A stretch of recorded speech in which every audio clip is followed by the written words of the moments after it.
एक छोकरी क्या समझेगी फौज को। ये तो मर्दों का अखाड़ा है। सिगरेट का घना धुआं कॉन्फ्रेंस रूम की छत से टकराकर बिखर गया। लद्दाख की बर्फीली हवाएं खिड़कियों को खड़खड़ा रही थीं। यह 24वीं इन्फेंट्री डिवीजन के डिप्टी गॉक का दफ्तर था। आलीशान सोफे में धंसे हुए ब्रिगेडियर विक्रम सिंह चौहान ने एक कड़वी मुस्कान के साथ पहला वाक्य उछाला।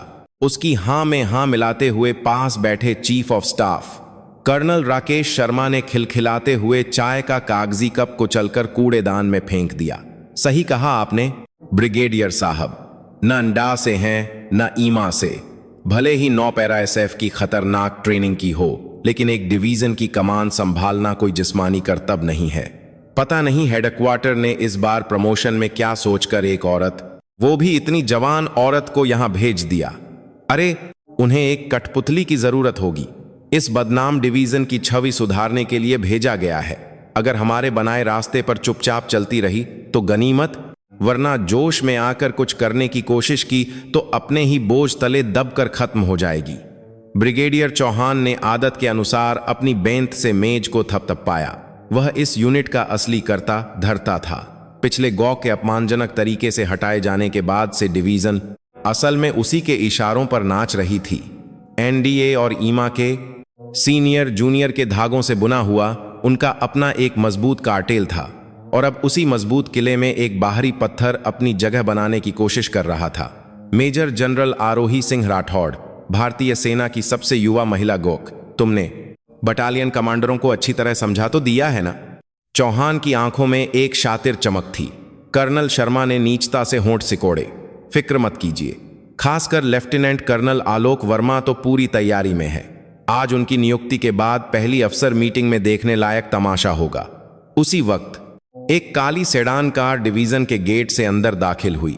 पिछली सीट पर मेजर जनरल आरोही सिंह राठौड़ बैठी थीं। वह खामोशी से खिड़की के बाहर गुजरते ऊबड़ खाबड़ पहाड़ी नज़ारों को देख रही थीं। लोसी के बिल्कुल करीब हिमालयन वॉरियर्स डिवीजन, जिसे पहाड़ों और बर्फीले मैदानों की एक साथ निगरानी करनी थी, सेना का सबसे मुश्किल ऑपरेशनल एरिया, लेकिन उसकी नज़रों में खतरनाक भूभाग से ज्यादा गहरी और अंधेरी पूरी यूनिट पर छाई हुई निराशा की हवा थी। यहां की हवा में घुटन है। आरोही धीरे से बुदबुदाई। उसकी आवाज शांत थी, लेकिन उसमें फौलाद जैसी खनक थी। ड्राइवर ने रियर व्यू मिरर से सहमकर देखा, लेकिन वह फिर खामोश हो गई। उसके घुटनों पर रखी कैप के किनारे को छूती उंगलियों पर सख्त गांठें पड़ी थीं। ये सिर्फ फाइलें पलटने वाले हाथ नहीं थे, ये चाकू और हड्डियों को तोड़ने वाली ट्रेनिंग और जानलेवा ऑपरेशनों में तपे हुए एक योद्धा के हाथ थे। गाड़ी हेडक्वार्टर के पोर्च पर आकर रुकी। लाइन में खड़े स्टाफ अफसरों ने कोरस में नारा लगाया, भारत माता की जय। आवाज में जोश था, लेकिन आंखों में रूह नहीं थी। आरोही कार से उतरी और धीरे धीरे उनकी तरफ देखा। ब्रिगेडियर विक्रम सिंह चौहान सबसे पहले आगे आया। ऊपर से वह बेहद विनम्र लग रहा था, लेकिन उसके झुकने का कोण और नजरें चुराने का तरीका उसके अहंकार को साफ बयां कर रहा था। इतने लंबे सफर के बाद आपका स्वागत है मैडम गॉक। मैं ब्रिगेडियर विक्रम सिंह चौहान, आपका डिप्टी। आरोही ने उसके बढ़ाए हुए हाथ को कुछ पल देखा और फिर उसे मजबूती से पकड़ा। हाथ मिलाते ही चौहान की भौहें हल्की सी सिकुड़ गईं। एक औरत के हाथ की पकड़ इतनी मजबूत और भारी हो सकती है, उसे यकीन नहीं हुआ, लेकिन आरोही ने बिना किसी भाव परिवर्तन के तुरंत हाथ छोड़ दिया। खुशी हुई मिलकर। मैं आरोही सिंह राठौड़। मौसम काफी सर्द है। लद्दाख की हवाएं हमेशा ऐसी ही तीखी होती हैं। मैडम, आपको यहाँ के माहौल में ढलने में थोड़ा वक्त लगेगा। चौहान ने ढलने शब्द पर खास जोर दिया। आरोही ने उसके लहजे को पकड़ लिया।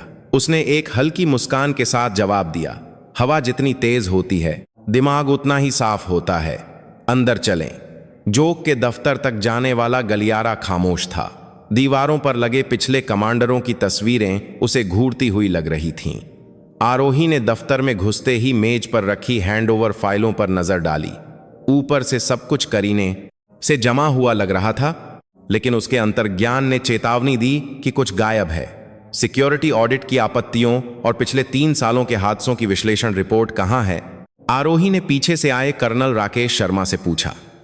कर्नल शर्मा ने बिना किसी घबराहट के चालाकी से जवाब दिया, ओ, वो फाइलें अभी सिक्योरिटी सेक्शन में दोबारा वर्गीकृत की जा रही हैं। उसमें थोड़ा वक्त लगेगा। डेटा बहुत ज्यादा है। अगर आप चाहें तो मैं आपको समरी रिपोर्ट दिखा सकता हूं। यह एक साफ झूठ था। नए कमांडर की आंखों और कानों पर पर्दा डालने की कोशिश। आरोही ने फाइल बंद करते हुए सीधे कर्नल शर्मा को देखा। पुनर्वर्गीकरण? मेरे आने से पहले इसे पूरा करने का निर्देश दिया गया था। माफ कीजिए मैडम, शायद क्लर्कों के स्तर पर कोई गलती हो गई। यहाँ दूर दराज का इलाका है, जवानों का प्रशासनिक स्तर थोड़ा कमजोर है। कर्नल शर्मा ने बात को जवानों पर डालकर अपना पल्ला झाड़ लिया। आरोही ने आगे बहस नहीं की। वह जानती थी कि अभी गुस्सा करने का मतलब सिर्फ इतना होगा कि वे पीठ पीछे कहेंगे, देखो औरतें कितनी जज्बाती होती हैं। ठीक है, कल सुबह तक मेरी मेज पर होनी चाहिए। समरी नहीं, ओरिजिनल फाइल। कोशिश करूंगा मैडम, पर वादा नहीं कर सकता। कर्नल शर्मा सिर झुकाकर बाहर चला गया। दरवाजा बंद होते ही बाहर से दबी हुई हंसी की आवाज आई। आरोही खिड़की के पास गई और पर्दा हटाया। परेड ग्राउंड के पार दूर कंटीले तारों की बाड़ दिख रही थी। दिलचस्प है, बहुत दिलचस्प। उसकी आंखों में ठंडक उतर आई। यह एक जंग का मैदान था। गोलियों की जंग नहीं, बल्कि अनदेखी तलवारों, राजनीति और दिमागी खेल की जंग। उसे 9 पैरा एसएफ के दिन याद आए, जब उसने अनगिनत आतंकवादियों का सामना किया था। दुश्मन जब सबसे ज्यादा लापरवाह हो, तभी उसकी सबसे कमजोर नस पर वार करना चाहिए। अभी वक्त नहीं आया था। वह उस शिकारी की तरह थी जो जानता है कि शिकार खुद अपनी गर्दन पेश करने तक इंतजार कैसे किया जाता है। दोपहर 2 बजे पहली ऑपरेशनल ब्रीफिंग। कॉन्फ्रेंस रूम की हवा भारी थी। सभी रेजिमेंटल कमांडर और यूनिट हेड मौजूद थे। आरोही के अंदर आते ही सब मशीन की तरह खड़े हुए और सैल्यूट किया। आरोही के बैठने के बाद जैसे ही उसने ब्रीफिंग का विषय शुरू करना चाहा, कमरे के कोने से पान चबाने की चक चक की आवाज आई। खामोश कमरे में वह आवाज बहुत तेज गूंज रही थी। सबकी नजरें उस तरफ गईं, जहां लेफ्टिनेंट कर्नल आलोक वर्मा बैठा था। वह कुर्सी पर तिरछा होकर पान चबा रहा था और पेन से टक टक कर रहा था। उसने आरोही की नजरों को महसूस करने के बाद भी रुकना नहीं चाहा, बल्कि उसने आंखें मिलाते हुए पान की पीक से एक बुलबुला बनाया और फोड़ दिया। फट! यह एक खुला उकसावा था। ब्रिगेडियर चौहान अनजान बनते हुए सिर्फ फाइलों में देख रहा था और कर्नल शर्मा के होठों पर एक अजीब सी मुस्कान थी। आरोही ने कुछ पल आलोक वर्मा को घूरा और फिर जैसे कुछ हुआ ही ना हो, बोलना शुरू किया। हम लॉक पर निगरानी की कमजोरियों के लिए तैयारी की समीक्षा करेंगे। सर्च बटालियन के कमांडर रिपोर्ट करें। आलोक वर्मा ने पान को जीभ से घुमाते हुए धीरे से जवाब दिया, वह भी बिना अपनी जगह से उठे। रिपोर्ट में सब लिखा है मैडम, क्या उसे बोलकर सुनाना जरूरी है? आजकल के जवानों की तरह आप भी शायद पढ़कर बेहतर समझेंगी। कॉन्फ्रेंस रूम में सन्नाटा छा गया। यह सिर्फ लापरवाही या बुरा बर्ताव नहीं था, यह अपने सीनियर अफसर को सीधी चुनौती और अवज्ञा थी। दूसरे कमांडरों के चेहरे सफेद पड़ गए, लेकिन किसी ने वर्मा को रोकने की हिम्मत नहीं की। वे सब डिवीजन के कार्टेल की ताकत से डरते थे। आरोही धीरे से अपनी जगह से उठी और आलोक वर्मा की तरफ बढ़ी। टक टक टक। उसकी बूटों की आवाज ने खामोशी को तोड़ा। वर्मा के सामने खड़ी होकर आरोही ने उसे नीचे देखा। क्या तुम्हारा यही तरीका है अपने सीनियर से बात करने का? वर्मा ने एक फीकी हंसी के साथ लड़खड़ाते हुए उठने का नाटक किया, लेकिन उसका रवैया अब भी ढीला ढाला था। अरे माफ कीजिए मैडम, मेरी कमर में थोड़ी तकलीफ है और शायद आप फील्ड की असलियत से वाकिफ नहीं हैं। इसीलिए बता दूं कि हम लोग कागजी रिपोर्ट से ज्यादा असली ऑपरेशन को महत्व देते हैं। अगर आप सिर्फ ऑफिस में बैठकर हुक्म देंगी तो फील्ड में काम ठप हो जाएगा। ऑफिस में बैठकर फील्ड को नहीं जानती। ये शब्द इस ताने से भरे थे कि एक औरत क्या जानेगी। वर्मा की आंखों में अब तुम मेरा क्या कर लोगी वाली चुनौती साफ दिख रही थी। उसे अपने पीछे खड़े ब्रिगेडियर चौहान पर पूरा भरोसा था। उनकी योजना थी कि अगर आरोही यहां गुस्सा करती है या चिल्लाती है तो वे उसे एक हिस्टेरिक औरत का तमगा दे देंगे। लेकिन आरोही ने उनकी उम्मीदों के मुताबिक काम नहीं किया। उसने गुस्सा करने के बजाय बहुत शांत और धीमी आवाज में कहा, जैसे किसी नासमझ बच्चे को समझा रही हो, तुम्हारी कमर में तकलीफ है, सुनकर दुख हुआ। एक फ्रंटलाइन यूनिट का कमांडर अगर स्लिप डिस्क का मरीज हो तो लड़ाई की क्षमता पर गंभीर असर पड़ेगा।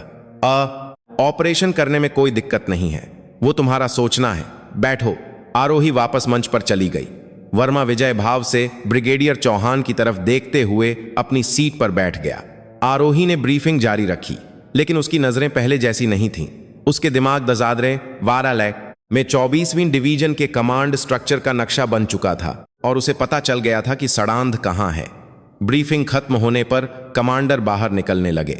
ब्रिगेडियर चौहान ने जाते हुए वर्मा के कंधे पर हाथ रखकर फुसफुसाया, बहुत बढ़िया, तुमने तो उसकी हवा ही निकाल दी। कुछ बोल भी नहीं पाई, बस चेहरा लाल पीला हो गया। कोई बड़ी बात नहीं थी सर, 9 पैरा SF की बातें बस अफवाहें लगती हैं।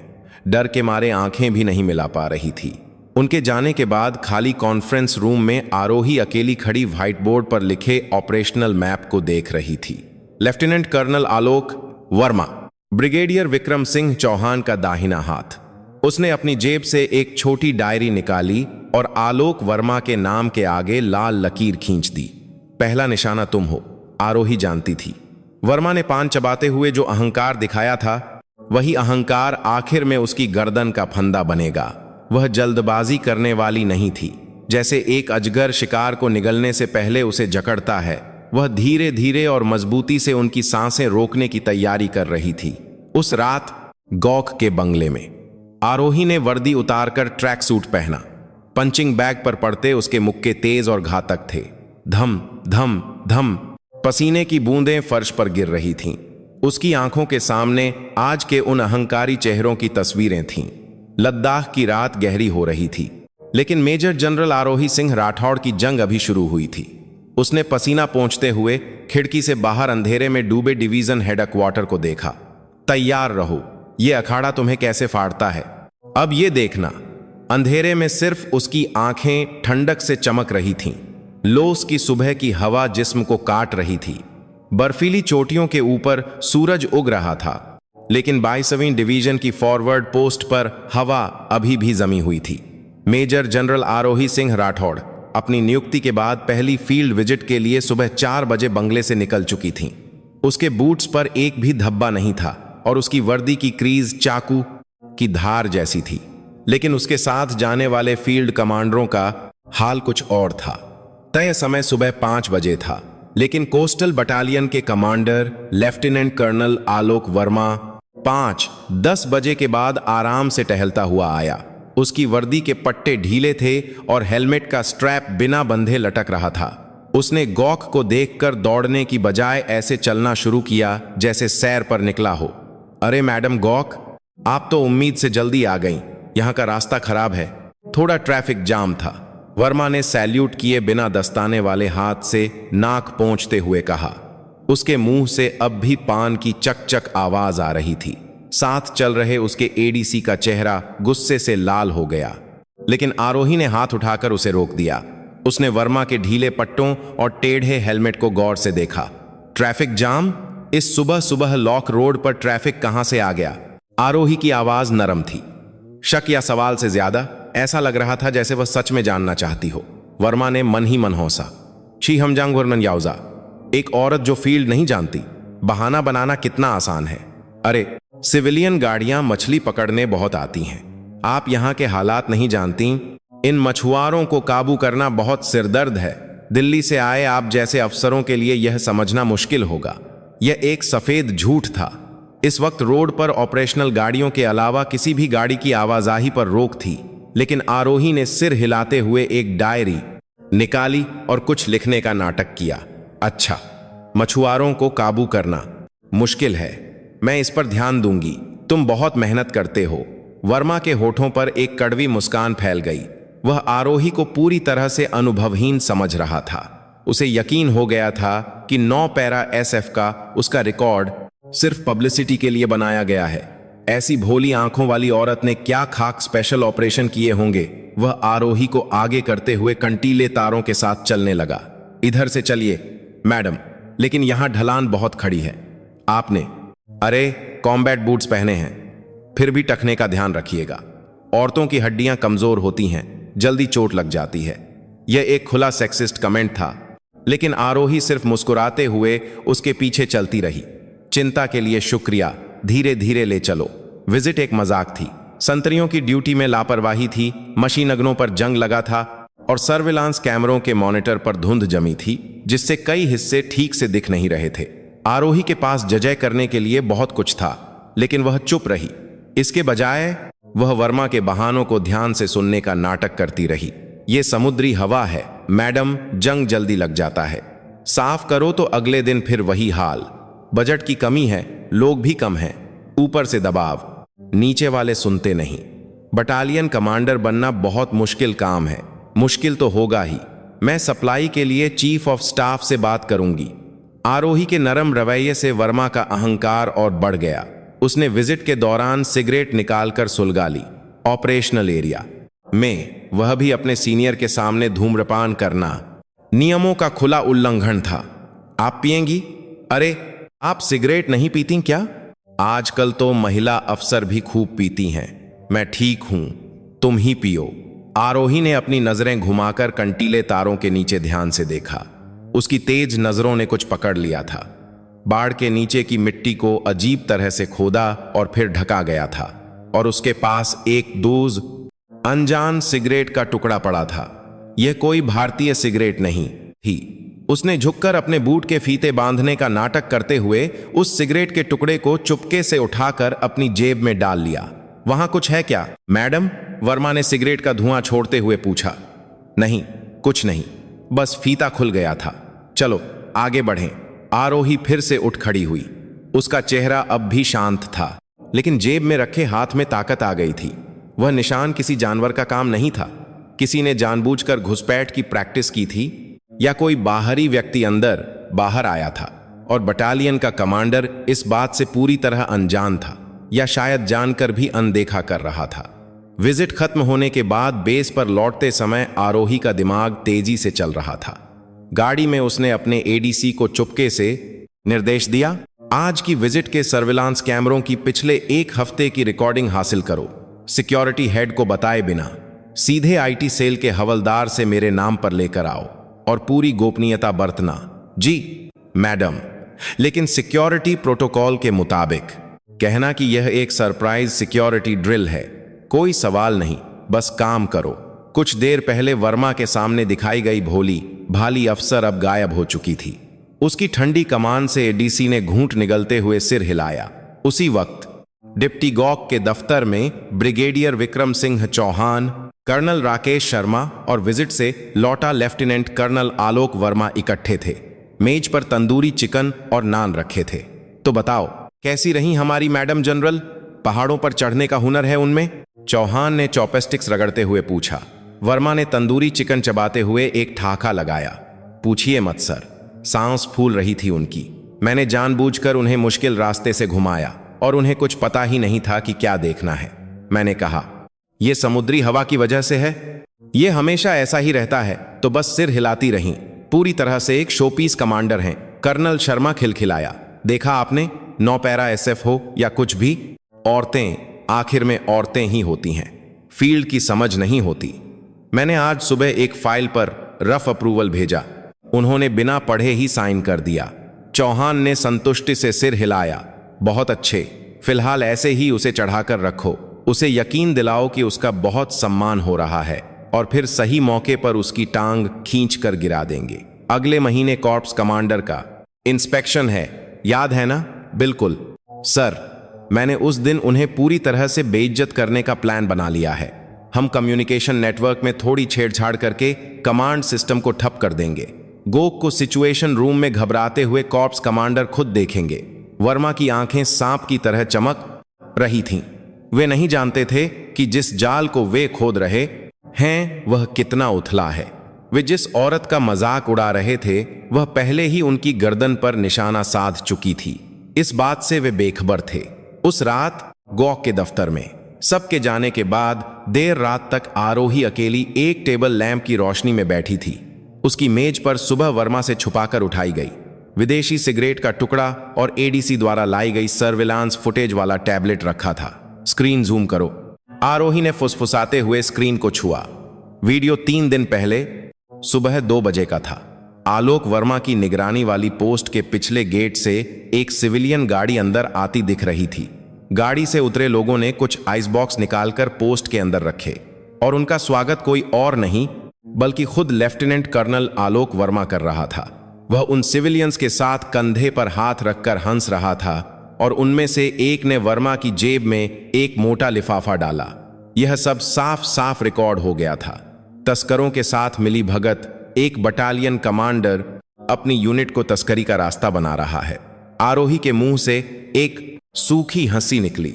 यह सिर्फ ड्यूटी में लापरवाही नहीं थी, यह एक अपराध था जिसके लिए मिलिट्री कानून में कड़ी सजा हो सकती थी। उसने सिगरेट के टुकड़े को एक सबूत वाले बैग में रखते हुए ठंडी आंखों से स्क्रीन पर वर्मा को देखा। आलोक वर्मा, तुम एक सैनिक भी नहीं हो, तुम्हारे जैसा कचरा मेरा मातहत है, यह मेरे लिए शर्म की बात है।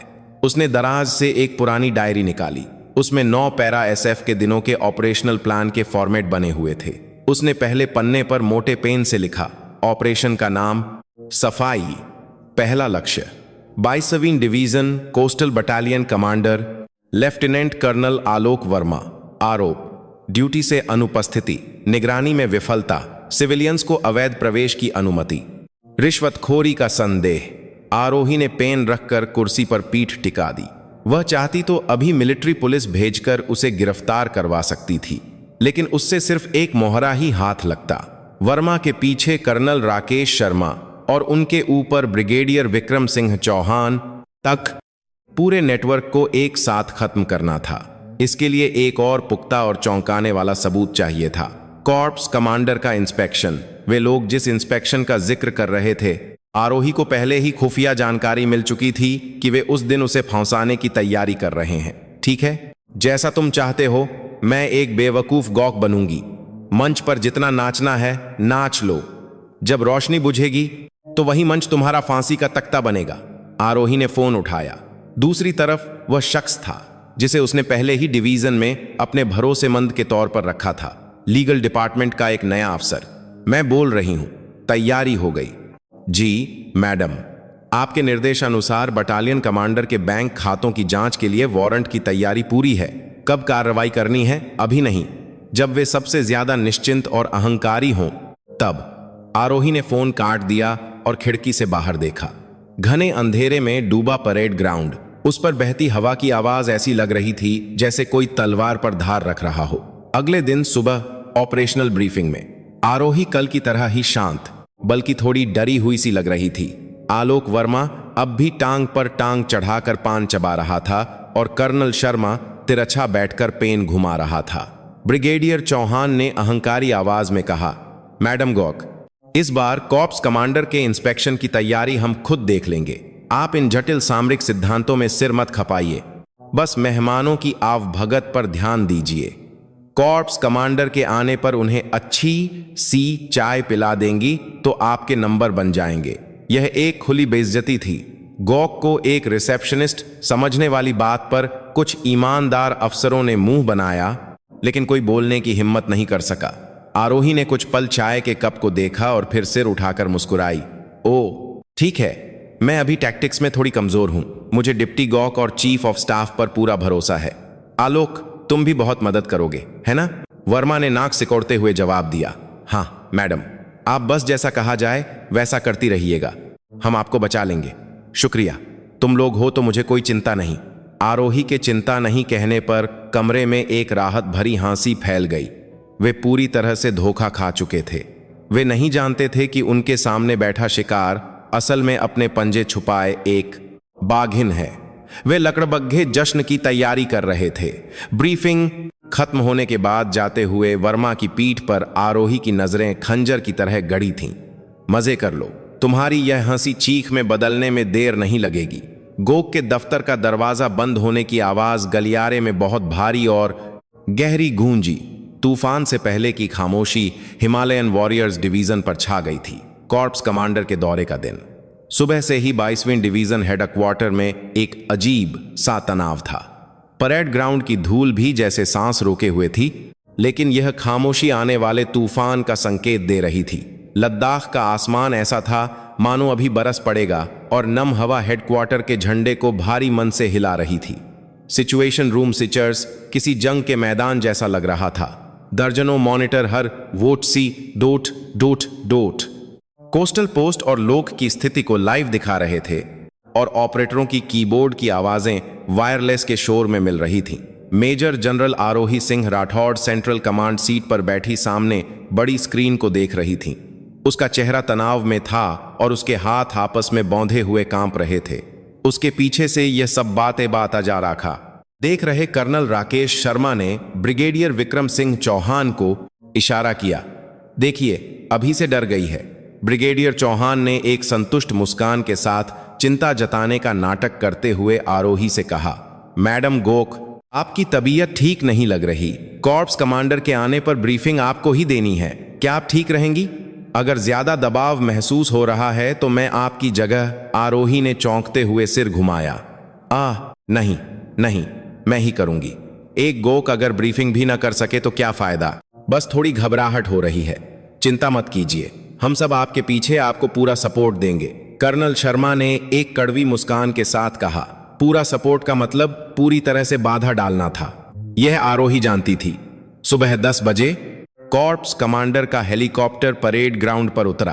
पंखों की तेज हवा ने धूल का गुबार उड़ा दिया। कॉर्प्स कमांडर एक सख्त और सिद्धांतवादी अफसर के तौर पर जाने जाते थे। उन्होंने उतरते ही आरोही का सैल्यूट लिया और सीधे सिचर्स की तरफ बढ़ गए।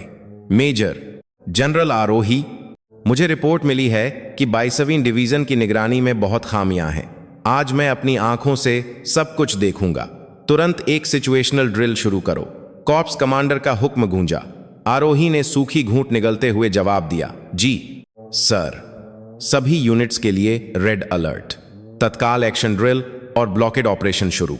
आरोही के आदेश के साथ ही सायरन बजने लगे। स्क्रीन पर सैनिक तेजी से हरकत में आ गए।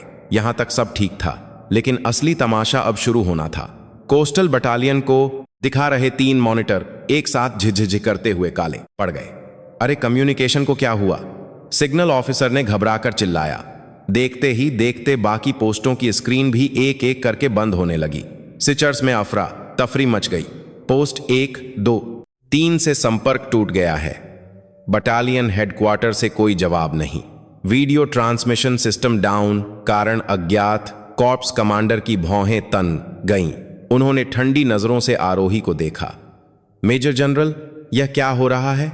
दुश्मन ने हमला भी नहीं किया और तुम्हारा कम्युनिकेशन सिस्टम खुद ही ठप हो गया। क्या यही तुम्हारी कमांड का स्तर है? आरोही घबराकर अपनी जगह से खड़ी हो गई। उसकी आंखें भटक रही थीं।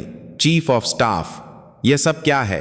कल जब चेक किया था तब तो सब ठीक था। कर्नल शर्मा ने परेशान होने का नाटक करते हुए सिर हिलाया। पता नहीं मैडम, अचानक सर्वर पर लोड बढ़ गया लगता है। उपकरण बहुत पुराने हो गए हैं। अगर आपने बजट को थोड़ा जल्दी पास कर दिया होता तो। उसने चालाकी से जिम्मेदारी आरोही पर डाल दी। तभी संपर्क टूटी हुई कोस्टल बटालियन के commander lieutenant colonel Alok Verma की आवाज वायरलेस पर बहुत शोर के साथ आई। यह कोस्टल बटालियन है, हेडक्वार्टर, सुन रहे हो? अरे, ये क्या हो रहा है? मैडम गॉक का कोई हुक्म नहीं आ रहा। जवान बस खड़े हैं। हमें करना क्या है? स्पीकर से गूंजती वर्मा की चिड़चिड़ी आवाज पूरे सिचर्स में फैल गई। कॉर्प्स कमांडर का चेहरा गुस्से से लाल हो गया। एक कमांडर अपने जवानों को साफ निर्देश नहीं दे पा रहा था, जिससे फील्ड में भ्रम की स्थिति थी। यह सबसे बुरा सिनेरियो था। ब्रिगेडियर चौहान ने एक लंबी सांस लेते हुए आगे बढ़कर कहा, corps commander sir, madam Gogh अभी नहीं हैं, इसलिए शायद सिस्टम को पूरी तरह समझ नहीं पाई हैं। मैं स्थिति को संभालता हूं। कॉर्प्स कमांडर ने हामी भर दी। ब्रिगेडियर चौहान ने इंतजार करते हुए माइक पकड़ा और कुशलता से आदेश देने लगा, सभी यूनिट्स वैकल्पिक नेटवर्क पर स्विच करें और अपनी पोजीशन पर बने रहें। सिग्नल हेड, तुरंत बैकअप सर्वर चालू करो। उसके निर्देशों से अफरा तफरी का माहौल जादू की तरह शांत होने लगा। यह सब एक सोची समझी साजिश जैसा लग रहा था।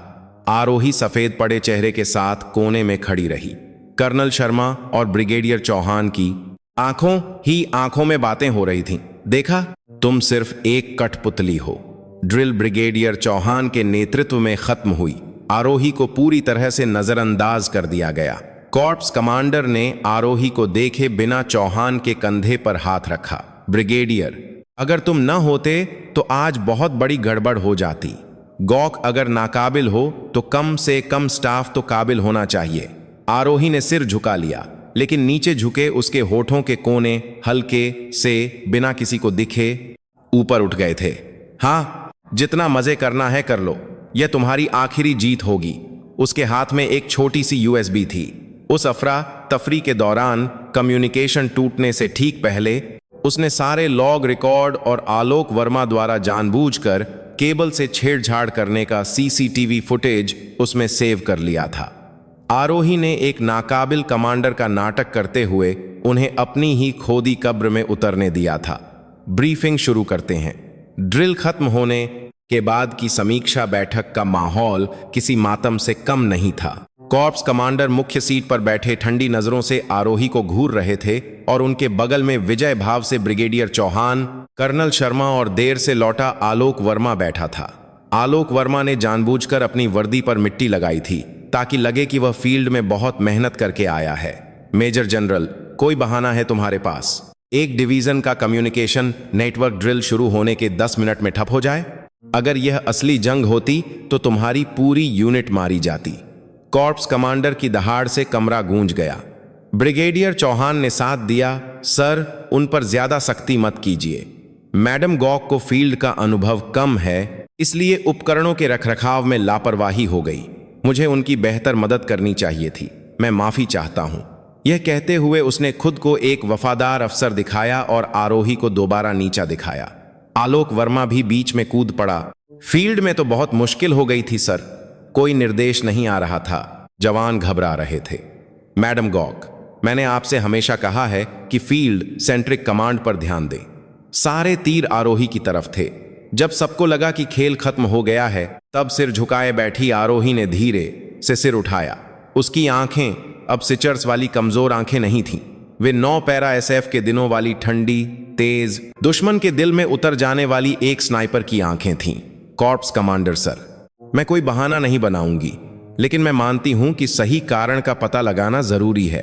आरोही की आवाज धीमी लेकिन भारी थी। उसके आत्मविश्वास से भरे रवैये से कॉर्प्स कमांडर ने हैरानी से आंखें सिकोड़ी। कारण का पता लगाना? बताया तो गया कि उपकरण पुराने हैं। क्या सच में ऐसा है? कृपया स्क्रीन पर देखिए। आरोही ने रिमोट दबाया। कॉन्फ्रेंस रूम की बड़ी स्क्रीन पर एक वीडियो चलने लगा। यह ड्रिल शुरू होने से ठीक पहले कोस्टल बटालियन के कम्युनिकेशन रूम का सीसीटीवी फुटेज था। उसमें लेफ्टिनेंट कर्नल आलोक वर्मा साफ दिखता रहा था।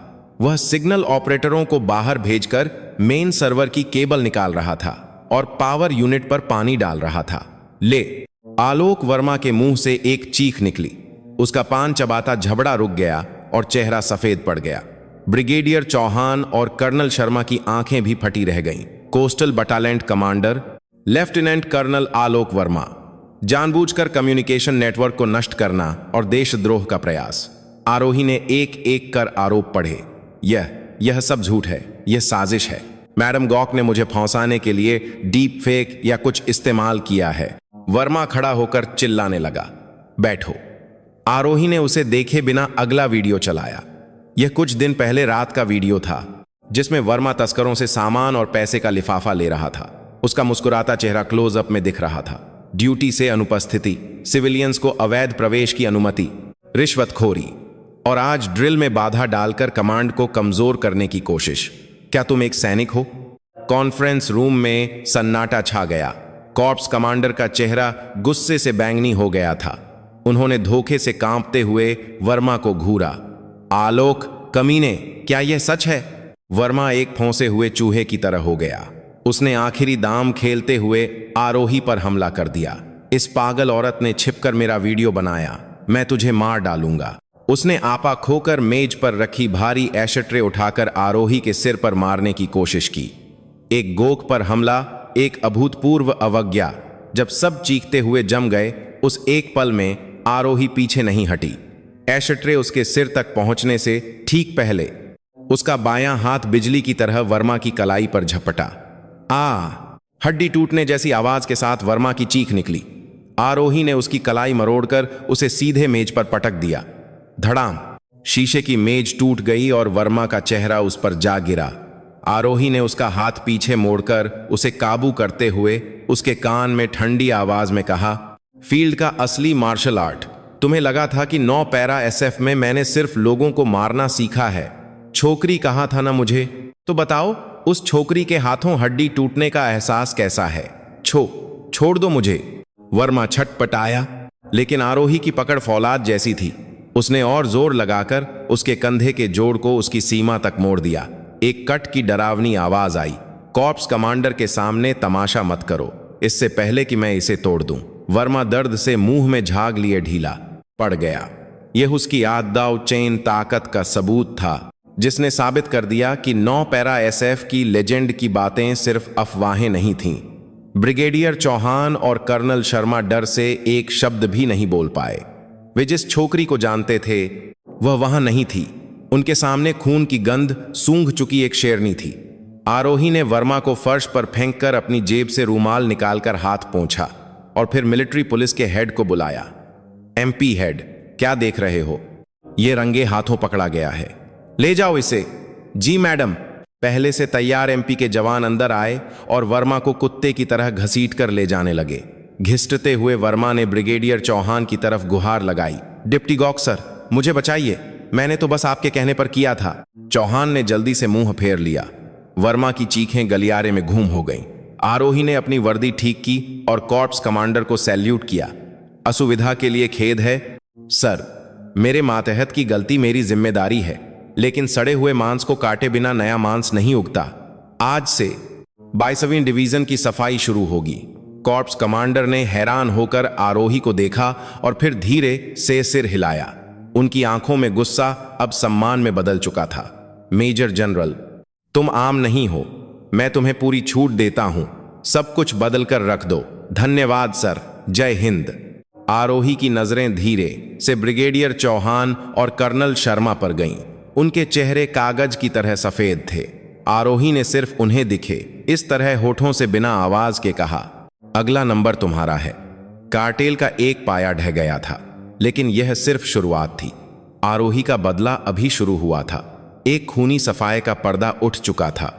लेफ्टिनेंट कर्नल आलोक वर्मा के मिलिट्री पुलिस की गाड़ी में जाने के बाद 22वीं डिवीजन हेडक्वार्टर पर मौत जैसा सन्नाटा छा गया।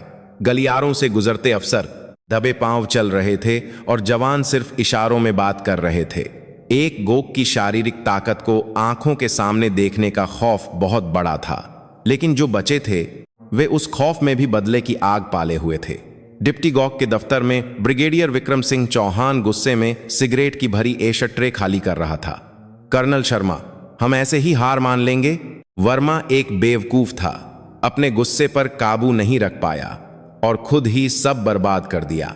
Chief of staff colonel Rakesh Sharma अपनी खून चढ़ी आंखों से फाइलें पलट रहा था। वह वर्मा की तरह जिस्मानी ताकत पर नहीं, बल्कि नियमों, प्रक्रियाओं और नंबरों से लोगों को फांसाने वाला एक माहिर प्रशासक था। फिक्र मत कीजिए सर, वर्मा तो वैसे भी एक बेकार मोहरा था। वो गोक 9 पैरा एसएफ से है तो शायद लड़ना भिड़ना जानती होगी, लेकिन इस जटिल फौजी प्रशासन को समझना उसके बस की बात नहीं। कलम तलवार से ज्यादा ताकतवर होती है। हम उसे फाइलों में ही दफन कर देंगे। शर्मा ने जो फाइल आगे बढ़ाई वह सर्दियों के कपड़ों और हीटिंग ऑयल की खरीद की योजना थी। ऊपर से यह जवानों की भलाई के लिए एक बेहतरीन योजना लग रही थी, लेकिन इसके अंदर चालाकी से बदले गए रेट और एक खास कंपनी को ठेका देने की शर्तें छिपी हुई थीं। यह क्या है? इस साल कड़ाके की ठंड पड़ने वाली है, इसीलिए हम एडवांस में हीटिंग ऑयल और गर्म कपड़े खरीद रहे हैं। बजट करोड़ों का है, इसलिए गॉक का अप्रूवल जरूरी है। कंपनी मेरे एक रिश्तेदार के नाम पर रजिस्टर्ड एक फर्जी कंपनी है। जैसे ही गॉक इस पर दस्तखत करेगी वह गबन और धोखाधड़ी के आरोप में फंस जाएगी।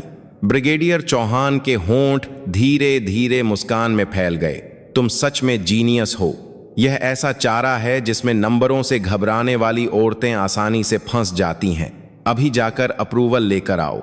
दोपहर 3 बजे गॉक के दफ्तर में कर्नल शर्मा एक मोटी फाइल लेकर अंदर आया। उसके चेहरे पर पहले वाला अहंकार नहीं, बल्कि एक डरा हुआ और विनम्र मुखौटा था। मैडम गॉक, एक अर्जेंट अप्रूवल था। मौसम विभाग के अनुसार इस साल लद्दाख में रिकॉर्ड तोड़ ठंड पड़ेगी। अगर हमें अपने जवानों को फ्रॉस्टबाइट से बचाना है तो आज ही यह कॉन्ट्रैक्ट फाइनल करना होगा।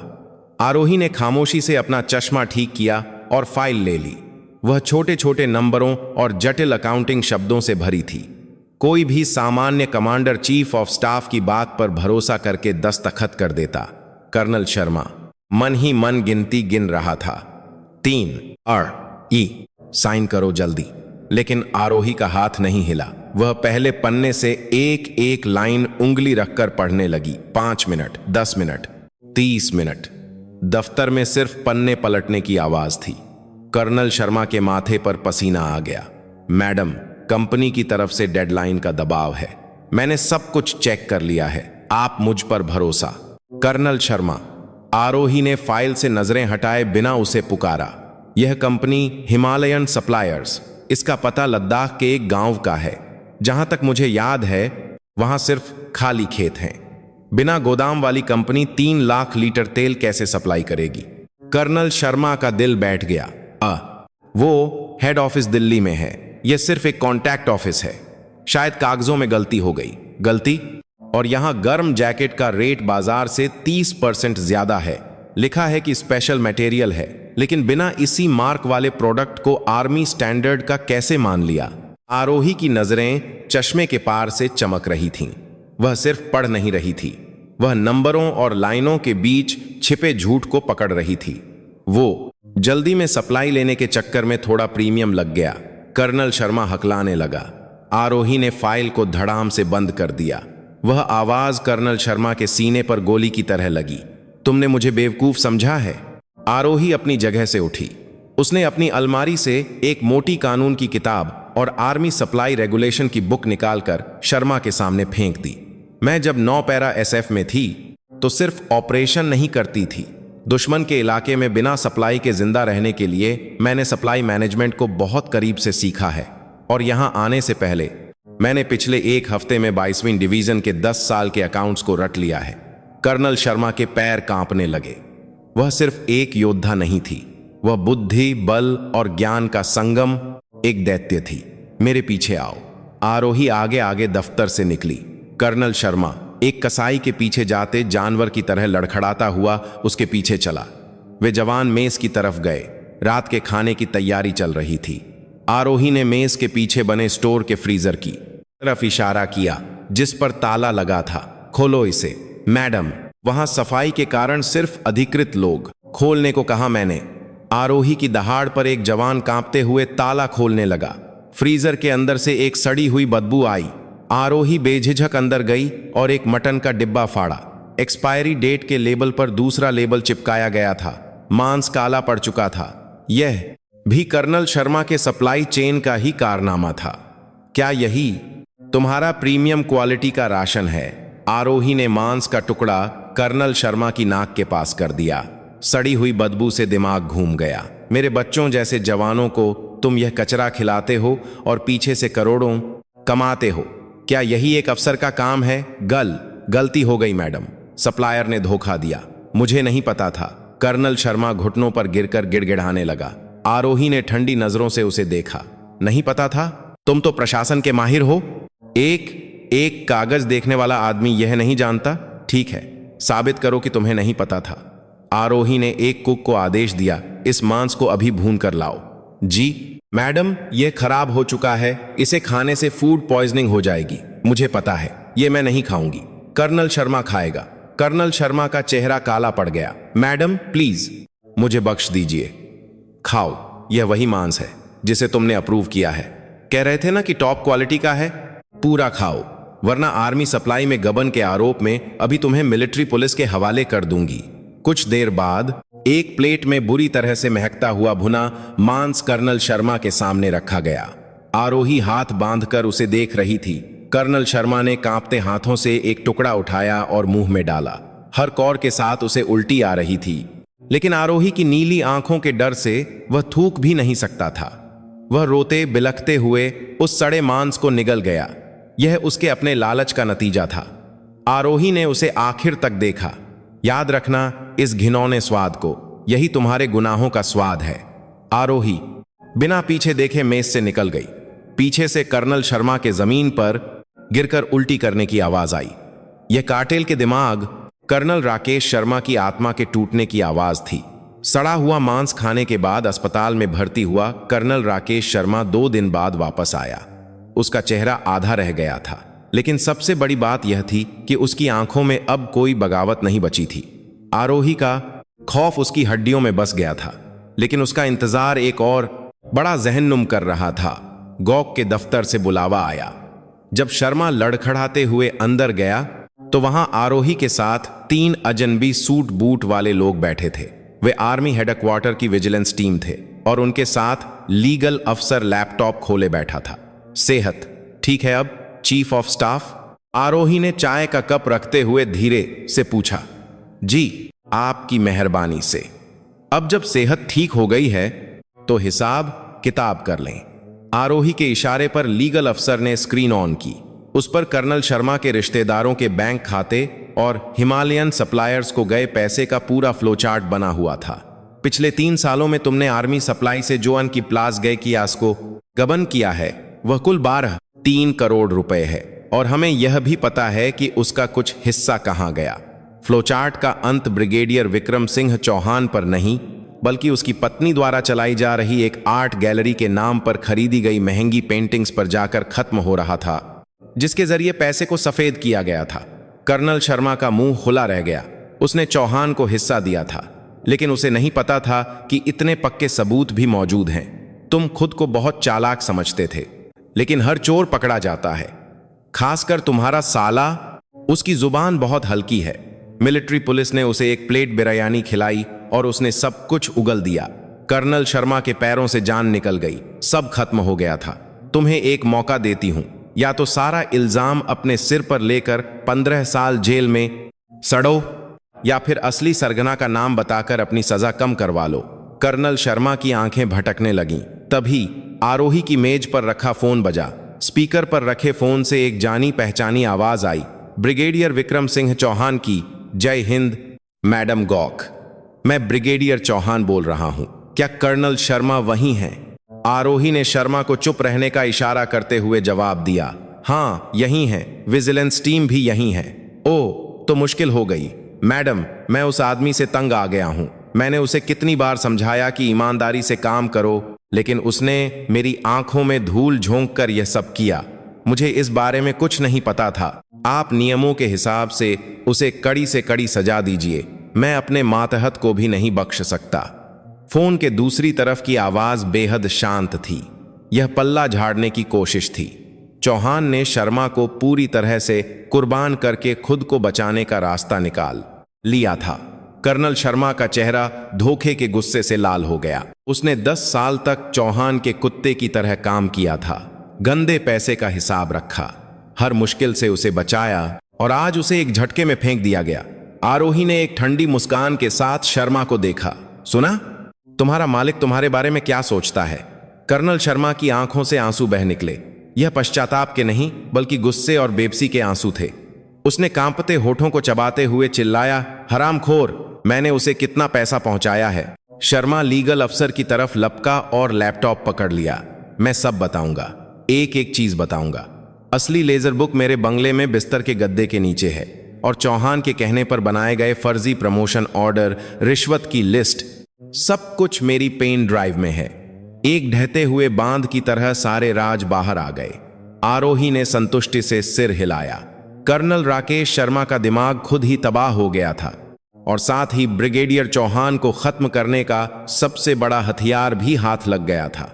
MP, इसे ले जाओ।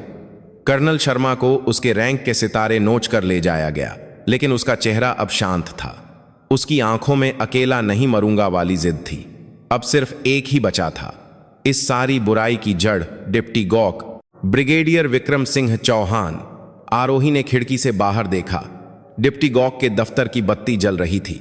चौहान शायद शर्मा को बलि का बकरा बनाकर खुद को सुरक्षित मानकर जाम पी रहा होगा। गलतफहमी में मत रहो चौहान, यह तुम्हारा आखिरी जाम होगा। आरोही ने शर्मा द्वारा दिए गए गुप्त लेजर और पेन ड्राइव को उठाया। रात गहरी हो चुकी थी।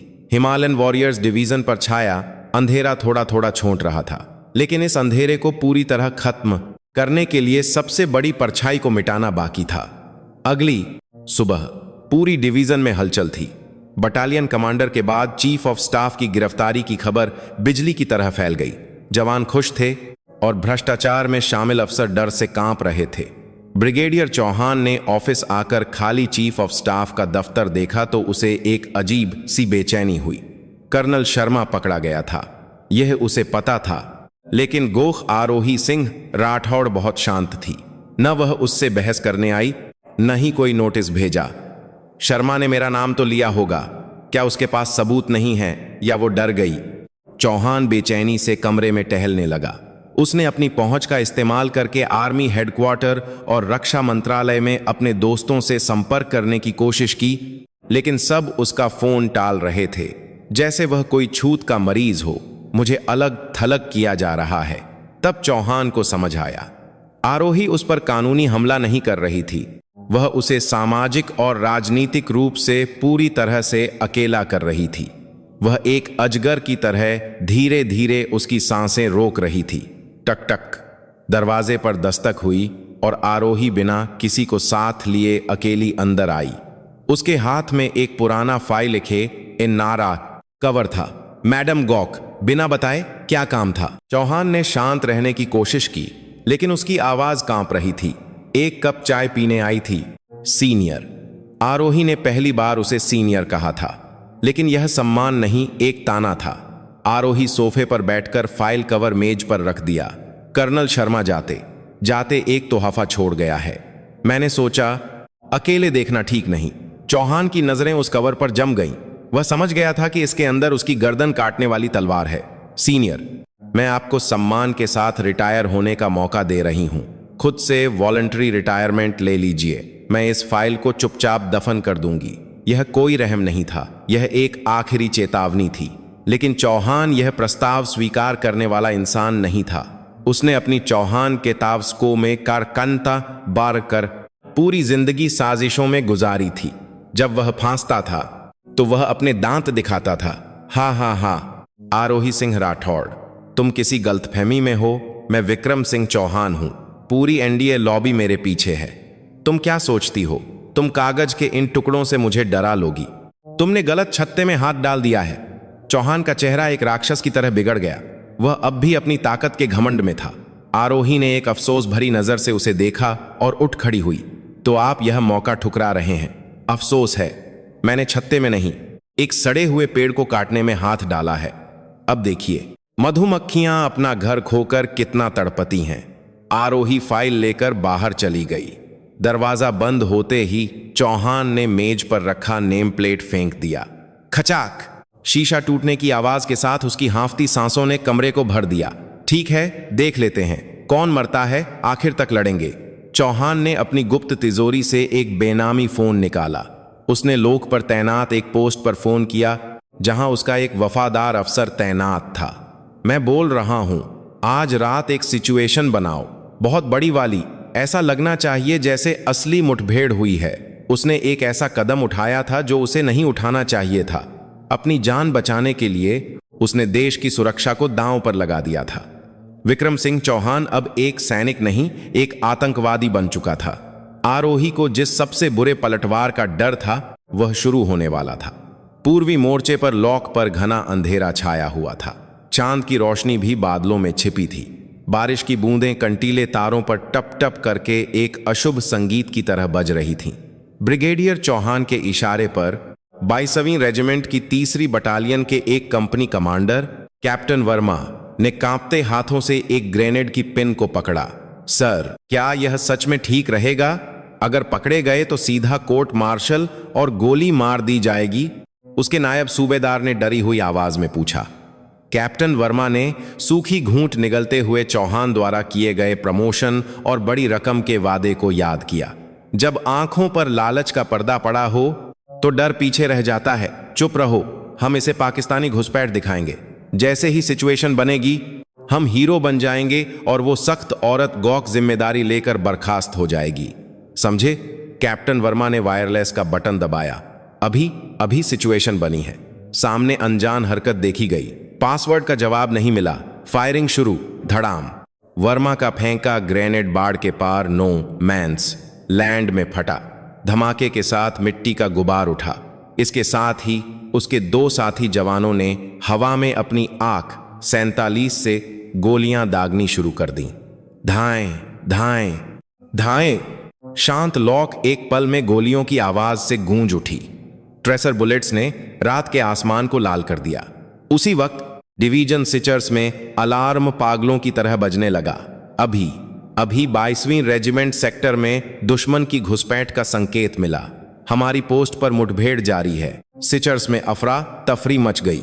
ब्रिगेडियर चौहान ने एक विजयी मुस्कान छिपाते हुए अपनी जगह से उठकर चिल्लाया, रेड अलर्ट, आगे की आर्टिलरी को तैयार रखो, जवाबी फायरिंग की तैयारी करो। तभी मेजर जनरल आरोही सिंह राठौड़ सिचर्स में दाखिल हुई। उसने बुलेट प्रूफ जैकेट और हेलमेट पहना हुआ था और पूरी तरह से तैयार थी। वह अपने बंगले से ही सारे वायरलेस संदेश सुन रही थी। अभी से पूरी डिवीजन के लिए रेड अलर्ट, लेकिन आर्टिलरी फायरिंग स्टैंड बाय पर रहेगी। मेरे हुक्म के बिना एक भी गोला नहीं दागा जाएगा। चौहान ने गुस्से में विरोध किया, मैडम गॉक, हमारे जवानों पर हमला हो रहा है। दुश्मन घुसपैठ कर चुका है।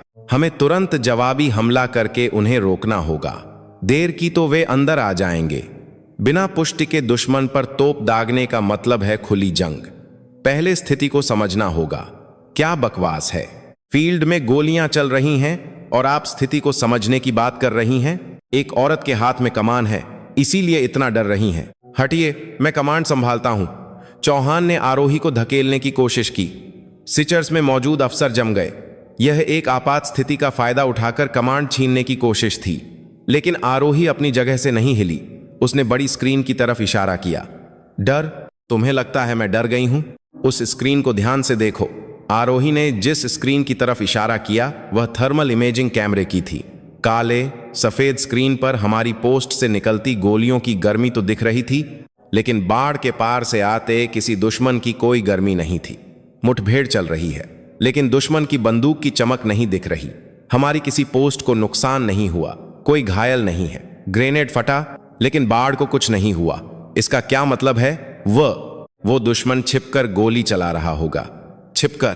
क्या कोई भूतिया फौज आ गई है जो थर्मल कैमरे में भी नहीं दिखती?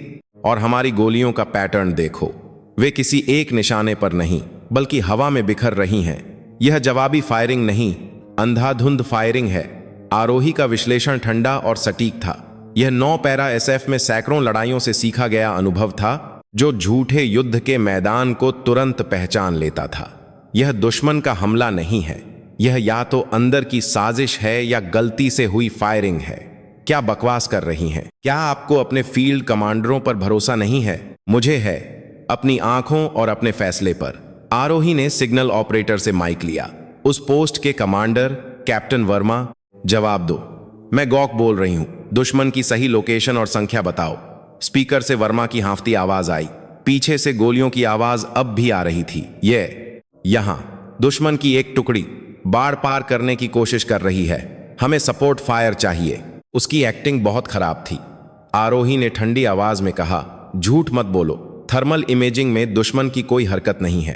क्या तुम्हें कोई ऐसा दुश्मन दिख रहा है जो सिर्फ तुम्हारी आंखों को नजर आ रहा है? नहीं सर, मैंने सच में देखा है। अभी एक ग्रेनेड। कैप्टन वर्मा, यह संदेश कॉर्प्स हेडक्वार्टर और आर्मी हेडक्वार्टर में भी लाइव सुना जा रहा है। झूठी रिपोर्ट देने पर सीधा कोर्ट मार्शल होता है। मैं आखिरी बार पूछ रही हूं, क्या सच में दुश्मन है? कुछ पल खामोशी रही। सिर्फ वर्मा की हांफती सांसों की आवाज आ रही थी। चौहान बगल में पसीना पसीना होकर अपने नाखून चबा रहा था। आरोही ने इस मौके को नहीं छोड़ा। सर्च बटालियन कमांडर, तुरंत क्यूआरटी क्विक रिएक्शन टीम को भेजो और उस पोस्ट को घेर लो। दुश्मन को नहीं, अपने जवानों को काबू करो। गोली मत चलाना, जिंदा पकड़ना। अगर विरोध करें तो राइफल के बट से मारकर घसीट कर लाओ। मैडम गॉक, आप पागल हो गई हैं? आप अपने ही जवानों को आपस में लड़वाएंगी? चौहान चिल्लाया। अपने जवान? जो मेरे जवानों को मौत के मुंह में धकेल कर देश की सुरक्षा से खिलवाड़ कर रहे हैं, वे मेरे जवान नहीं हैं। वे दुश्मन से भी बदतर, अंदर के दुश्मन हैं। आरोही ने धीरे से चौहान की तरफ देखा। हेलमेट के नीचे उसकी आंखें नफरत से जल रही थीं और उस दुश्मन का सरगना अभी मेरे बगल में खड़ा है। क्या बकवास है? कोई सबूत है तुम्हारे पास? सबूत? वो बेवकूफ कैप्टन सब कुछ उगल देगा, बस कुछ ही देर की बात है। तुमने जिस जासूस को चुना उसका स्तर भी तुम्हारे जैसा ही है। आरोही ने फिर स्क्रीन की तरफ देखकर हुक्म दिया। ऑपरेशन का नाम आंतरिक सफाई, क्यूआरटी। अंदर जाओ, 3 मिनट में सिचुएशन खत्म करो। स्क्रीन पर क्यूआरटी के जवान अंधेरे को चीरते हुए उस पोस्ट पर धावा बोलते दिखे। हवा में गोलियां चला रहे वर्मा और उसके साथी अचानक हुए हमले से कोई विरोध नहीं कर पाए और जमीन पर पटक दिए गए। गोलियों की आवाज बंद हो गई, अब सिर्फ बारिश की आवाज सिचर्स में गूंज रही थी। सिचुएशन खत्म। कंपनी कमांडर और उसके साथी पकड़े गए, कोई घायल नहीं। वायरलेस से आई रिपोर्ट सुनकर चौहान के पैरों से जान निकल गई और वह वहीं बैठ गया। उसका आखिरी दांव बुरी तरह से फेल हो गया था। आरोही ने ठंडी नजरों से उसे देखते हुए कहा, शुक्रिया डिप्टी गॉक, तुम्हारी वजह से आज हमारी यूनिट ने एक असली घुसपैठ जैसी ड्रिल कर ली। अब चलो असली जंग लड़ने चलते हैं। आरोही की असली जंग बंदूक की नहीं, बल्कि कानून और न्याय की थी। सुबह हो रही थी, रात भर की बारिश रुक गई थी, लेकिन 22वीं डिवीजन के परेड ग्राउंड पर एक गीला कोहरा छाया हुआ था। गिरफ्तार किए गए कैप्टन वर्मा और उसके साथियों से रात भर मिलिट्री पुलिस ने पूछताछ की। आरोही ने खुद पूछताछ में हिस्सा नहीं लिया, उसे जरूरत नहीं थी। सारे सबूत और वायरलेस रिकॉर्ड पहले से ही मौजूद थे। डरे हुए वर्मा ने पूछताछ शुरू होने से पहले ही सब कुछ उगल दिया। ये सब डिप्टी गॉक सर ने करवाया था। उन्होंने कहा था कि बस एक सिचुएशन बना दो, तुम्हारा प्रमोशन पक्का है। अगर फेल भी हुए तो वह सब संभाल लेंगे। मैंने तो बस उनके कहने पर किया। सारे बयान और सबूत आरोही की मेज पर जमा हो गए। अब आखिरी पहेली भी जुड़ गई थी। आरोही ने अपनी सेरेमोनियल वर्दी पहनी, उसकी छाती पर लगे मेडल उसके फौजी सफर की गवाही दे रहे थे। उसने अपनी पी कैप और सफेद दस्ताने पहने। मैडम गॉक, आर्मी हेडक्वार्टर से लीगल हेड और मिलिट्री पुलिस के चीफ आ गए हैं। एडीसी ने रिपोर्ट दी। आरोही ने सिर हिलाया। वह इस मामले को सिर्फ डिवीजन स्तर पर खत्म नहीं करना चाहती थी। यह एक विद्रोह जैसा गंभीर अपराध था, एक ऐसा स्कैंडल जिसने आर्मी के शीर्ष नेतृत्व को हिला दिया था, और आरोही उस स्कैंडल के केंद्र में तलवार लिए खड़ी थी। सुबह 10 बजे पूरी डिवीजन को परेड ग्राउंड पर इकट्ठा होने का आदेश दिया गया। सारे जवान और अफसर लाइन में खड़े थे। मंच पर मेजर जनरल आरोही सिंह राठौड़ खड़ी थीं और उनके बगल में आर्मी हेडक्वार्टर से आए जांच अधिकारी थे, और मंच के नीचे रस्सियों से बंधे हुए 3 लोग घुटनों पर बैठे थे। Lieutenant colonel Alok Verma, colonel Rakesh Sharma और रात का मुख्य आरोपी कैप्टन वर्मा। लेकिन एक आदमी, ब्रिगेडियर विक्रम सिंह चौहान, वहां नहीं था। वह अपने दफ्तर में दरवाजा बंद करके बैठा था। यह उसकी आखिरी छटपटाहट थी। आरोही ने माइक पकड़ा। उसकी आवाज स्पीकर से पूरी यूनिट में गूंजी। मेरे प्यारे हिमालयन वॉरियर्स के जवानों, मैं आज बहुत भारी मन से यहां खड़ी हूं। सरहद की रक्षा करने वाले हम देश की ढाल होने चाहिए, लेकिन यहां बांधे हुए इन लोगों ने अपनी उस पवित्र शपथ को तोड़ा और अपने स्वार्थ के लिए यूनिट को बीमार किया और अपने साथियों को खतरे में डाला। जवानों की नजरें उन अपराधियों पर जम गईं, गुस्सा और नफरत से भरी आंखें। खासकर कल रात लॉक पर हुई गोलीबारी दुश्मन का हमला नहीं, बल्कि अपने गुनाहों को छिपाने के लिए डिप्टी गॉक, ब्रिगेडियर विक्रम सिंह चौहान द्वारा रची गई एक साजिश थी। जवानों में हलचल मच गई। उन्हें यकीन नहीं हो रहा था। एक जनरल ने अपने ही जवानों की बंदूकें अपने ही जवानों की तरफ मोड़ दी थीं। यह सोच से परे था। मैं आज इस सड़े हुए अंग को काटकर फेंक दूंगी। चाहे कोई भी हो, जिसने वर्दी की इज्जत को मिट्टी में मिलाया है, उसे उसकी कीमत चुकानी पड़ेगी। आरोही मंच से उतरी और मिलिट्री पुलिस हेड को इशारा किया, डिप्टी गॉक के दफ्तर चलो। दरवाजा तोड़ना पड़े तो तोड़ दो, लेकिन उसे घसीटकर बाहर लाओ। मिलिट्री पुलिस और आरोही हेडक्वार्टर की तरफ बढ़े। ब्रिगेडियर चौहान का दफ्तर शांत था। दरवाजा अंदर से बंद था। डिप्टी गॉक सर, मैं एमपी हेड हूं, दरवाजा खोलिए, आपके खिलाफ वारंट है। कोई जवाब नहीं आया। अंदर से कुछ खड़खड़ाने की आवाज आ रही थी। आरोही ने और इंतजार नहीं किया। तोड़ दो, धड़ाम। एमपी के जवानों ने दरवाजा तोड़ दिया। कमरा धुएं से भरा था। ब्रिगेडियर चौहान एक पेपर श्रेडर के सामने फाइलें नष्ट कर रहा था। खिड़की खुली थी और फर्श पर जली हुई हार्ड डिस्क पड़ी थी। उसने एमपी को देखकर घबराते हुए पीछे हटना शुरू कर दिया। यह थी नैसी, गैरकानूनी है। तुम एक जनरल के कमरे में कैसे घुस सकते हो? निकलो, सब निकलो यहां से। चौहान लगभग पागल हो चुका था। उसने मेज पर रखी अपनी पिस्तौल उठा ली। एमपी ने भी अपनी बंदूकें तान ली। पास मत आना, वरना गोली मार दूंगा। मैं अकेला नहीं मरूंगा, उसका हाथ कांप रहा था। बंदूक की नाल आरोही की तरफ थी, लेकिन आरोही बिना डरे उसकी तरफ बढ़ी। चलाइए गोली। आरोही की आवाज शांत थी। क्या आपको लगता है कि गोली चलाने से आपको शांति मिल जाएगी, या आप खुद को गोली मारने वाले हैं? कायरों की तरह अपनी जान देकर भागने की मत सोचिए। आपने जो किया है उसकी सजा आप जिंदा रहकर भुगतेंगे। तुम्हारी वजह से मेरी जिंदगी बर्बाद हो गई। अगर तुम ना आती तो। मेरी वजह से नहीं, आप पहले से ही सड़े हुए थे। मैं तो बस उस बदबू का पीछा करते हुए यहां आई हूं। मुझे शर्म आती है कि मैंने आप जैसे वर्दी के लायक न होने वाले इंसान को सैल्यूट किया। आरोही चौहान के बिल्कुल सामने आ गई। बंदूक की नाल उसके माथे को लगभग छू रही थी। चौहान की आंखें बुरी तरह से कांप रही थीं। वह एक कायर की आंखें थीं, जो न गोली चला सकता था न मर सकता था। आरोही ने बिजली की तेजी से उसके हाथ पर वार करके पिस्तौल गिरा दी। पिस्तौल के गिरने की आवाज के साथ ही एमपी ने उसे दबोच लिया। जमीन पर गिरा चौहान एक जानवर की तरह चिल्लाने लगा, छोड़ो मुझे, जानते नहीं मैं कौन हूं? मैं विक्रम सिंह चौहान हूं। आरोही ने उसे नीचे देखते हुए एक एमपी से कहा, कैंची, इसके सितारे नोच लो। एमपी ने चौहान की वर्दी से ब्रिगेडियर के सितारे बेरहमी से फाड़ दिए। वेल्क्रो के फटने की आवाज एक चीख जैसी लग रही थी। आरोही ने खुद चौहान के हाथों में हथकड़ी लगाई। खट, ठंडे धातु की आवाज ने अंत की घोषणा कर दी। विक्रम सिंह चौहान, आपको मिलिट्री कानून के उल्लंघन, पद के दुरुपयोग, धमकी और देशद्रोह की साजिश के आरोप में गिरफ्तार किया जाता है। अपनी सफाई देने का मौका आपको कोर्ट में मिलेगा।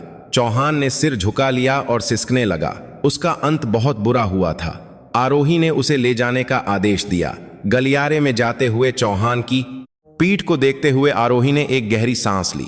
जीत से ज्यादा उसे एक कड़वाहट महसूस हो रही थी। वर्दी का बोझ न सह पाने वाले का अंत देखना हमेशा तकलीफदेह होता था। तभी गलियारे के अंत से किसी ने तालियां बजाईं। वह आर्मी हेडक्वार्टर का विजिलेंस हेड था, मेजर जनरल। कमाल कर दिया आपने। मुझे नहीं पता था कि 9 पैरा एसएफ की लेजेंड प्रशासनिक यूनिट में भी काम आएगी। तुमने इस डिवीजन को बचा लिया। आरोही ने एक हल्की मुस्कान के साथ सैल्यूट किया। अभी खत्म नहीं हुआ है सर, अब तो शुरुआत हुई है। टूटे हुए अनुशासन को फिर से बनाना है और जवानों के जख्मों को भरना है। तुम कर लोगी। हेडक्वार्टर में भी तुम्हारे बारे में सबकी राय बदल गई है। अब तुम्हारी लीडरशिप पर कोई शक नहीं करेगा। आरोही ने खिड़की से बाहर देखा। परेड ग्राउंड पर जवान अब भी खड़े थे। उनकी आंखें अब पहले जैसी नहीं ही। डर या अविश्वास की जगह एक नए कमांडर के लिए उम्मीद और सम्मान पैदा हो रहा था। कोहरा छोंट गया था और हिमालयन वॉरियर्स डिवीजन के आसमान पर साफ धूप खिल गई थी। चलिए सर, जवान इंतजार कर रहे हैं। आरोही ने आत्मविश्वास से कदम बढ़ाए। उसके कदमों की आवाज गलियारे में गूंज रही थी। सड़े हुए मांस को काटकर फेंक दिया गया था। अब उस जगह पर नया मांस उगने की बारी थी। तूफान के बाद का मंजर भयानक था। डिवीजन के शीर्ष नेतृत्व के गिरफ्तार होने के बाद 22वीं डिवीजन एक डूबते जहाज की तरह थी। कमांड की कमी, जवानों में बेचैनी और अफसरों में डर कि न जाने कब उनसे पूछताछ होगी, पूरी यूनिट पर भारी पड़ रहा था। लेकिन मेजर जनरल आरोही सिंह राठौड़ ने उन्हें सांस लेने का भी मौका नहीं दिया। वह जानती थी कि सड़े हुए अंग को काटने के बाद नया मांस उगाने के लिए लेटे रहना नहीं, बल्कि तेजी से हरकत करना जरूरी है। आज से पूरी यूनिट की ट्रेनिंग सामान्य रूप से शुरू होगी। प्रशासनिक काम कम से कम होंगे और सारा ध्यान लड़ाई की तैयारी पर होगा। आरोही का हुक्म साफ था। वह गोक के दफ्तर में बैठकर फाइलें साइन करने वाली कमांडर नहीं थी। उसने कॉम्बैट यूनिफॉर्म पहनी, चेहरे पर कैमोफ्लाज पेंट लगाया और परेड ग्राउंड पर उतर गई। गॉक मैडम खुद दौड़ेंगी। जवानों में कानाफूसी होने लगी। सुबह की पीटी के समय आरोही सबसे आगे खड़ी थी। उसके कंधों पर 20 किलो का पूरा पैक था। गो को पूरे साजो सामान के साथ देखकर जो अफसर खाली हाथ आए थे, वे घबराकर अपना सामान लेने भागे। एक फौजी की इज्जत उसके सितारों से नहीं, बल्कि उसके पसीने के वजन से होती है। मेरे पीछे आओ। आरोही ने दौड़ना शुरू कर दिया। यह लद्दाख के पहाड़ों पर 10 किलोमीटर की दौड़ थी। शुरू में जवान भी आधे अधूरे मन से दौड़े, लेकिन 5 किलोमीटर के बाद लोग पिछड़ने लगे। हांफने की आवाजें पहाड़ी रास्ते पर गूंज रही थीं। जवान लड़के भी इस रास्ते पर थक जाते थे, लेकिन आरोही बिना रुके दौड़ रही थी। उसकी सांसें एक लय में थीं और कदमों में एक ताल था। यह 9 पैरा एसएफ में इंसानी हदों को पार करने वाली ट्रेनिंग से बना फौलादी शरीर था। सबसे पीछे मोटे पेट वाले प्रशासनिक अफसर थे। वे लगभग जमीन पर बैठने वाले थे। तभी आरोही ने अपनी रफ्तार कम की और उनके पास पहुंची। खड़े हो जाओ, जंग के मैदान में रुके तो मारे जाओगे। उसकी आवाज में सख्ती थी, लेकिन साथ ही उसने हाथ बढ़ाकर उनके पैक को खींचकर उठाने में मदद की। हम एक हैं, अगर मैं अंत तक जाऊंगी तो तुम भी जाओगे, कोई पीछे नहीं छूटेगा। आरोही ने एक थके हुए अफसर की राइफल खुद उठा ली और फिर से दौड़ने लगी। यह देखकर जवानों की आंखों में बदलाव आने लगा। यह कोई दिखावा नहीं था, वह असली थीं। यह जनरल उनके साथ पसीना बहाने और मिट्टी में लौटने के लिए तैयार थी। भारत माता की जय। जवानों के बीच से नारे लगने लगे। बिना किसी के कहे वे एक दूसरे को सहारा देकर आरोही के पीछे दौड़ने लगे। सड़े हुए पानी से भरे तालाब में ताजा खून दौड़ने लगा था। सिर्फ ट्रेनिंग ही नहीं, आरोही ने जवान मेस में भी बड़े बदलाव किए। कर्नल शर्मा द्वारा गबन किया गया सारा पैसा वापस लेकर खाने की क्वालिटी सुधारने में लगा दिया। दोपहर के खाने के समय आरोही बिना बताए जवान मेस में पहुंची। उसने थाली लेकर जवानों के बीच बैठकर खाना शुरू किया। मेन्यू में गाढ़ी ग्रेवी वाला मटन, ताजा सलाद और घी वाली रोटियां थीं। खाना कैसा है? सामने बैठे एक नए जवान ने चौंक कर उठने की कोशिश की। बैठो, खाते समय किसी को परेशान नहीं करते, आराम से खाओ। जी जी मैडम, बहुत अच्छा है, मांस में कोई बदबू नहीं है और बहुत सारा है। उस जवान की आंखें नम हो गईं। कुछ हफ्ते पहले तक उन्हें बासी चावल और पानी वाली दाल खानी पड़ती थी। ऊपर वालों के चुराए गए पैसों की वजह से जवान भूखे रहते थे, लेकिन अब सब बदल गया था। खूब खाओ, अच्छा खाओगे, अच्छी नींद लोगे, तभी अच्छी लड़ाई लड़ोगे। आगे से कोई कमी हो तो बेझिझक बताना, मेरा दरवाजा हमेशा खुला है। आरोही ने अपनी थाली से कुछ मटन उस जवान की थाली में डाल दिया। यह किसी खौफनाक अफसर का नहीं, बल्कि एक बड़ी बहन या मां का रूप था। मेस में हंसी की आवाजें गूंजने लगीं। कार्टेल द्वारा बनाई गई अविश्वास की दीवारें टूट रही थीं और उनकी जगह भाईचारे का मजबूत सीमेंट भर रहा था। लेकिन आरोही ने ढील नहीं दी। उसने उन मौकापरस्त लोगों को भी ढूंढ निकाला जो चुप बैठे थे। वे चौहान के गुट के नहीं थे, लेकिन उन्होंने अन्याय देखकर भी मुंह बंद रखा था। आरोही ने उन्हें ऑडिटोरियम में इकट्ठा किया। मैं पिछली बातों के बारे में नहीं पूछूंगी। मैं यह मानना चाहती हूं कि तुम इसलिए चुप नहीं थे कि तुम में हिम्मत नहीं थी, बल्कि इसीलिए कि तुम्हें सही कमांडर नहीं मिला। अफसरों ने सिर झुका लिए। शर्म से उनके चेहरे लाल हो गए। लेकिन आज के बाद सब कुछ अलग होगा। जो अन्याय देखकर आंखें बंद करेगा, जो अपने मातहत को एक वस्तु समझेगा, जो वर्दी की इज्जत खराब करेगा, मैं अपने हाथों से उसकी वर्दी उतरवा दूंगी। मुझे वफादारी मत दिखाओ, देश को, जनता को और इन जवानों को अपनी वफादारी दिखाओ, समझे? जय हिंद। समझ गए मैडम। ऑडिटोरियम नारों से गूंज उठा। यह कोई जबरदस्ती का जवाब नहीं था, यह दिल से निकली एक आवाज थी। एक बार फिर से असली फौजी बनने का वादा था। आरोही ने उनकी आंखों में उम्मीद देखी। हिमालयन वॉरियर्स डिवीजन अब सच में जाग रही थी। समय तेजी से बीता। लद्दाख की काटने वाली हवाएं शांत हुईं और पहाड़ों पर जंगली फूल खिलने लगे। सिर्फ मौसम नहीं बदला था, 22वीं डिवीजन हिमालयन वॉरियर्स पूरी तरह से बदल चुकी थी। जनरलों का कब्रिस्तान और समस्याग्रस्त यूनिट जैसे नाम अब पुराने हो चुके थे। अब वे सेना की सबसे जोशीली और लड़ाकू यूनिट्स में से एक थे। आर्मी की बेस्ट कॉम्बैट यूनिट प्रतियोगिता का दिन। देश की सबसे अच्छी डिवीजनों की टीमें एक जगह इकट्ठी थीं। पहले 22वीं डिवीजन हमेशा इस प्रतियोगिता में नीचे रहती थी, लेकिन इस बार सब अलग था। परेड ग्राउंड पर खड़ी 22वीं डिवीजन की टीम की आंखें चमक रही थीं। उनकी वर्दी इस्त्री की हुई थी और उनकी त्वचा धूप में तपकर तांबे जैसी हो गई थी। और सबसे बड़ी भारती बात, उनके साथ मेजर जनरल आरोही सिंह राठौड़ खड़ी थीं। घबराना मत, हमने जो पसीना बहाया है वह झूठ नहीं बोलता। तुम सब मेरे सबसे अच्छे योद्धा हो। जाओ और दुनिया को दिखा दो कि हम कौन हैं। प्रतियोगिता शुरू हुई। पहाड़ी दौड़, बाधा पार करना, फायरिंग, घायल को बचाना जैसे मुश्किल काम थे। 22वीं डिवीजन की टीम एक मशीन की तरह काम कर रही थी। उनके निशाने सटीक थे और वे बाधाओं को चीते की तरह पार कर रहे थे। दूसरी यूनिटों के कमांडर हैरान थे। क्या यह 22वीं डिवीजन है? पिछले साल की आखिरी टीम? ये तो स्पेशल फोर्सेज जैसी लग रही है। नतीजा एक तरफा था। 22वीं डिवीजन ने हर इवेंट में पहला स्थान हासिल करके ओवरऑल चैंपियनशिप जीत ली। जब टीम लीडर ने मंच पर जीत का झंडा लहराया तो आरोही दर्शकों के बीच से चुपचाप तालियां बजा रही थी। उसकी आंखें नम हो गईं। यह सिर्फ एक जीत नहीं थी, यह हारे हुए जवानों का अपने दम पर फिर से खड़ा होना था, उनके आत्मसम्मान की वापसी थी। प्रतियोगिता के बाद शाम को यूनिट में जश्न मनाया गया। कोई फैंसी डिनर नहीं था, बस तंदूर में सिकते कबाब और थोड़ी सी रम थी, लेकिन माहौल किसी भी पार्टी से ज्यादा गर्म था। आरोही मंच पर गई। जवानों ने चिल्लाकर उसका स्वागत किया। जोक मैडम की जय। यह सब आपकी वजह से हुआ है। आरोही ने हाथ उठाकर उन्हें शांत किया। शुक्रिया, तुम्हारा बहुत बहुत शुक्रिया, मुझे तुम पर गर्व है। उसकी एक बात पर जवान शांत हो गए। जब मैं पहली बार यहां आई थी तो तुम्हारी आंखों में जान नहीं थी, लेकिन आज तुम्हारी आंखें जिंदा हैं। मुझे तुम पर भरोसा है। तुम जिस सरहद की रक्षा करते हो उसे कोई पार नहीं कर सकता। हम मजबूत हैं, हम मजबूत हैं, हिमालयन वॉरियर्स। जवानों के नारे रात के आसमान में गूंज उठे। आरोही ने सोचा, इस भ्रष्टाचार से सनी जगह को बदलने के लिए बड़ी राजनीति या पैसे की नहीं, बल्कि सिद्धांतों, सच्चाई और साथ में बहाए गए पसीने की जरूरत थी। पार्टी के बीच में आरोही चुपके से सिचर्स की छत पर चली गई। आसमान में तारे चमक रहे थे। दूर सरहद की रोशनियां एक लकीर की तरह दिख रही थीं। तभी कोई और भी छत पर आया। वह नया चीफ ऑफ स्टाफ था, जो कर्नल शर्मा के बिल्कुल उलट एक ईमानदार और मेहनती अफसर था। मैडम गॉक, आप यहां हैं? जवान आपको कंधों पर उठाने के लिए ढूंढ रहे हैं। मेरी कमर टूट जाएगी, आरोही ने हौंसते हुए कहा। चीफ ऑफ स्टाफ उसके बगल में खड़ा होकर रात का नजारा देखने लगा।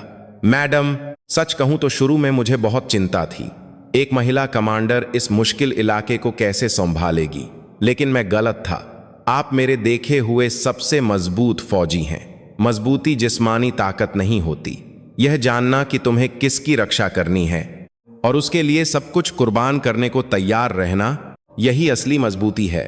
मैंने अपने जवानों में वह मजबूती देखी है। आरोही ने अपनी जेब से एक पुरानी तस्वीर निकाली। यह 9 पैरा SF के दिनों की थी, जिसमें उसके शहीद हुए साथी थे। देख रहे हो, मैं सही कर रही हूं ना? उसने मन ही मन अपने साथियों से पूछा। वह वर्दी इसीलिए नहीं पहनती थी कि उसे शोहरत या ताकत चाहिए थी। वह अपने शहीद साथियों का वादा निभाने के लिए पहनती थी, इस देश की रक्षा करने का वादा। Chief of staff ji. Madam, कल सुबह मैं कोस्टल पोस्ट पर विजिट के लिए जाऊंगी। इस बार हेलीकॉप्टर से नहीं, पैदल। मैं अपने जवानों का हाथ पकड़कर उनका हाल चाल पूछना चाहती हूं। जी मैडम, मैं तैयारी कर दूंगा। आरोही ने रेलिंग पकड़कर एक गहरी सांस ली। ठंडी हवा में अब सड़ी हुई बदबू नहीं थी। उसकी जगह मिट्टी, समुद्र और जवानों के पसीने की एक स्वस्थ महक थी। कितनी अच्छी रात है। उसने एक बार फिर दूर सरहद को देखा। अंधेरे में जलती रोशनी की तरह उसकी आंखें एक न बुझने वाली मशाल बनकर हिमालयन वॉरियर्स डिवीजन को रोशन कर रही थीं। छोकरी और अखाड़ा कहकर हौसने वाले सब जा चुके थे। अब वहां सिर्फ एक सच्ची फौजी, मेजर जनरल आरोही सिंह राठौड़, और उस पर भरोसा करने वाली एक फौलादी डिवीजन थी। उसने अपनी कैप ठीक की और जवानों के नारों से गूंजते परेड ग्राउंड की तरफ धीरे धीरे लेकिन गर्व से चल पड़ी। जय हिंद। अंधेरे में खड़े एक संतरी की आवाज साफ साफ गूंजी। मेजर जनरल आरोही सिंह राठौड़ ने सैल्यूट से जवाब दिया। जय हिंद, बहुत अच्छा काम कर रहे हो।